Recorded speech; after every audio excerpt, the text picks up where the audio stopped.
Primeira Epístola de Paulo a Timóteo. Verso 1. Paulo, apóstolo de Cristo Jesus, segundo o mandado de Deus, nosso Salvador, e de Cristo Jesus, esperança nossa. 2 a Timóteo, meu verdadeiro filho na fé, graça, misericórdia e paz da parte de Deus Pai e de Cristo Jesus, nosso Senhor.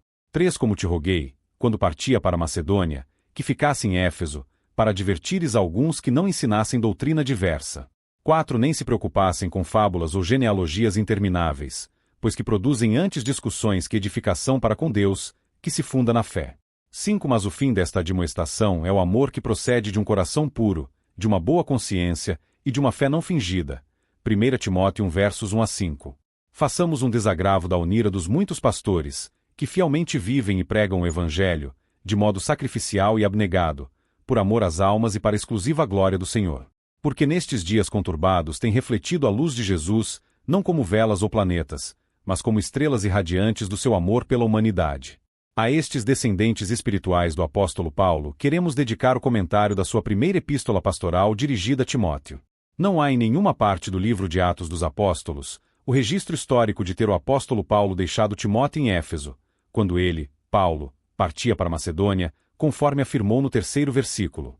Disto podemos concluir que a escrita desta epístola a Timóteo foi posterior à narrativa contida em Atos, que é encerrada com a primeira prisão de Paulo em Roma.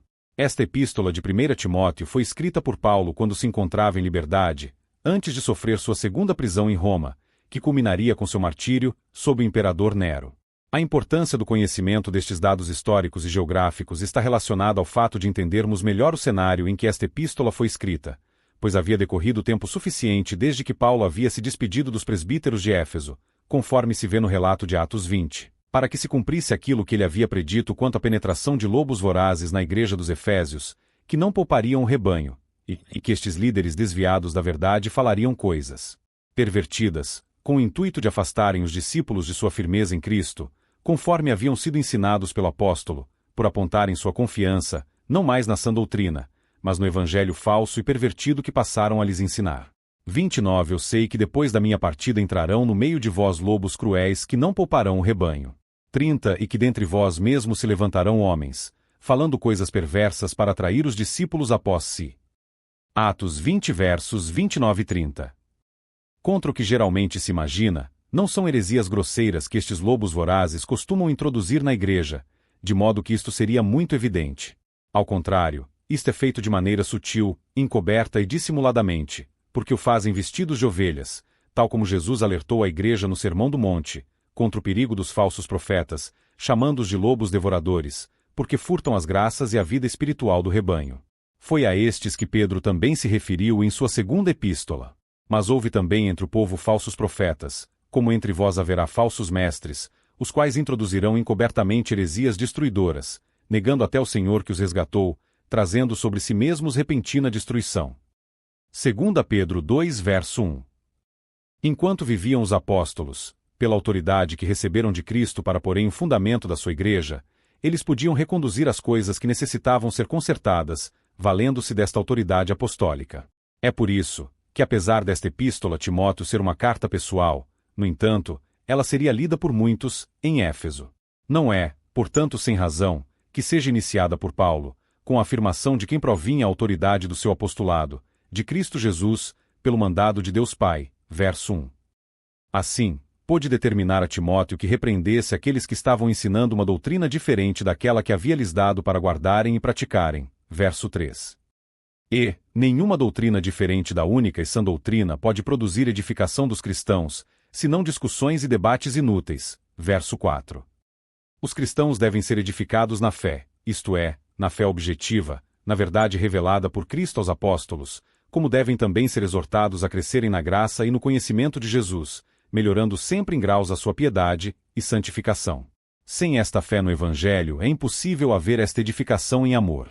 Daí a necessidade de serem admoestados, tanto aqueles que estavam ensinando doutrinas diferentes, quanto aqueles que estavam se deixando influenciar por tal ensino, de maneira que pudessem retornar a uma fé não fingida, e a terem uma boa consciência, bem instruída pela palavra de Deus, que são coisas básicas e necessárias para que se possa viver no amor de Cristo, verso 5.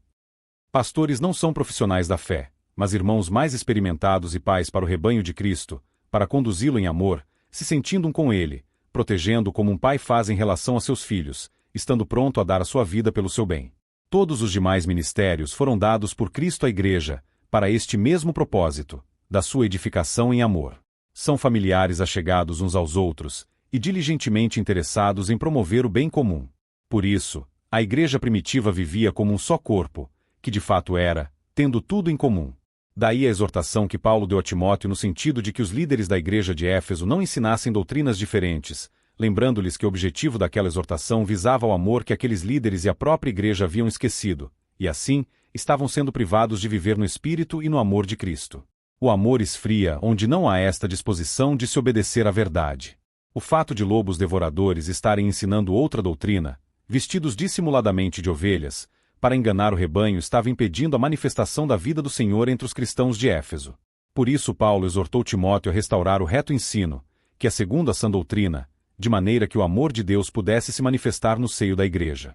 Jesus sempre afirmou que a vivência do amor de Deus está vinculada à prática efetiva da sua palavra. E, que é esta a única maneira de permanecer nele e no seu amor. São realidades inseparáveis. Não é possível viver no amor de Deus sem uma verdadeira obediência à verdade. E toda obediência à verdade deve visar prioritariamente a este viver no amor de Deus, porque é este o grande objetivo do Evangelho, da salvação que obtivemos em Cristo Jesus. Como o Pai me amou, assim também eu vos amei. Permanecei no meu amor. João 15, verso 9. Se guardardes os meus mandamentos, permanecereis no meu amor, do mesmo modo que eu tenho guardado os mandamentos de meu Pai, e permaneço no seu amor. João 15, verso 10.